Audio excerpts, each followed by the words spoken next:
आज तर ऑटोची वाट पाहत पाहत पायच दुखून गेले यार. हॅलो मंडळी, मी पलक. दिवाळीचा फराळ खाऊन खूप दिवसाच्या सुट्ट्यानंतर आज फायनली चालली मी चंद्रपूरला. आणि आज सकाळ सकाळचा व्ह्यू तो खूपच छान होता गाईस. ऑनलाईन पेमेंट करून तिकीट घेतली, आणखी त्याच्यानंतर वेट करत होती ट्रेनचं. पण ट्रेन तर काही याचं नावच नाही घेत होती. जेव्हा आली तेव्हा माहीत झालं की सेकंड प्लॅटफॉर्मवर लागणार आहे, क्रॉसिंग होणार, मग आणखी वेट करायला लागणार. आज पप्पा आले होते मला सोडायसाठी. पप्पा तुम्हाला हाय करते, त्यांना हॅलो करून टाका. थोड्या वेळाने आली नंदू आणि हा डॉगेश भाई आपल्या गर्लफ्रेंडला सोडासाठी आला होता. थोड्या वेळाने चालू झाला आमचा प्रवास. आणि हा प्रवास तर खूपच छान होता, कारण की सगळे फ्रेंड्स लोक माझ्या सोबत होते. मग फायनली पोहोचलो आम्ही. आणि आज इतकी जास्त गर्दी होती की मी तुम्हाला काय सांगू. ॲटोची वाट बघत बघत पायच दुखून गेले. मग फायनली आम्हाला एक ॲटो मिळाला.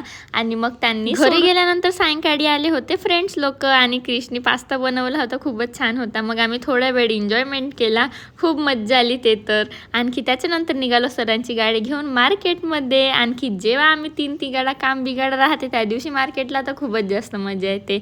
आम्ही पोचलो होतो मार्केटमध्ये आणि आम्हाला माहीत नव्हतं की इतका बेकार होणारा मार्केटमध्ये. कारण की आम्ही बस थोडा वेळ झाला होता, आमचा मार्केट पण नाही घेऊन झाला होता आणि तिथंच आला मधात पाऊस आला. मग आम्हाला तर बिलकुल नाही वाटलं होतं की या मोसममध्ये पाऊस येणार म्हणून. पण काय करू शकतो, दिवाळीनंतर पाऊस, दिवाळीच्या पहिले पाऊस समजतच नाही, केव्हा पण पाऊस पडू शकते आता तर. त्याच्यानंतर आम्ही निघालो आमच्या रूमला जायसाठी. आणि पाऊस आल्यानंतरचा मोसम तर खूपच छान राहते. मग काय, मग निघालो आम्ही आपल्या रॉंगकटच्या रस्त्याने. कोण कोण आपल्या गर्ल्ससोबत नाईट आउट मारता मला कमेंटमध्ये नक्की सांगाल. आणि थँक्यू सो मच, तो नाईट आउटवाला व्हिडिओ इतका छान गेला. असंच सपोर्ट करा. भेटूया उद्याच्या व्लॉगमध्ये. Bye bye.